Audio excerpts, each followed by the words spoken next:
ډیرو مودو نه یو سړي پسې خبرې کیږي، دلته وارث د پاک نبي پسې خبرې کیږي، دلته صفت د میکدې او میخانې شروع دی، په یو محفل کې خدای فخر په نشې شروع دی. څنګه په شعر کې مسلمانه شرابونه یادې، څنګه پښتوني چې د حورو اندامونه یادې، چې مشهور په ملا نشو جنتونه یادې. ځان له لقب د فلسفي او غني خان ورکوي، ګستاخه څنګه ځان له نوم د مسلمان ورکوي. شاعره داسې نه چې شعر په سترګو ړوند ولیکه، د ادب سوري لاندې شعر په لفظ دروند ولیکه، چې په کتاب کې د شعرونه څوک لیکلی نشي، چې خور او ورور په شریک اورېدلی نشي. داسې لفظونه د ادب په رنګ کې مه رنګ کوه، د پښتو ژبه مې په خپله خوله کې مه زنګ کوه.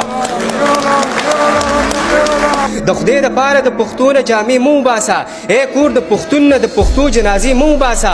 اوس ستا له لاسه هر شاعر پسې کنځلې کېږي، سترګې د وچو په پښتو پسې خبرې کېږي. د استادانو نه ادب او فلسفه یاده کا، د الف با نه شروع وکړه سپاره یاده کا.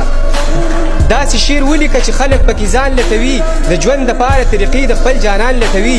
مخلوق کستوري چې لفظونه دې اسمان لټوي، په مونږ چې کېږي د ګولو باران دې نه یادېږي. ای دغه یتیم او دا غریب انسان دې نه یادېږي. عشق رسول شه په شعرونو کې روضه یاده کا، چې هیر دې نشي ورانه شوې مدرسه یاده کا. سم مسلمان شو په صدق دا توبه وباسه، زړه نه دې وروره د شهرت دغه نشه وباسه. زه دیان نه پوهېږم، تاسو فیصله وکئ نن، دغه شعرونه په خپل کور کې اورېده وکئ نن. ډېره مننه.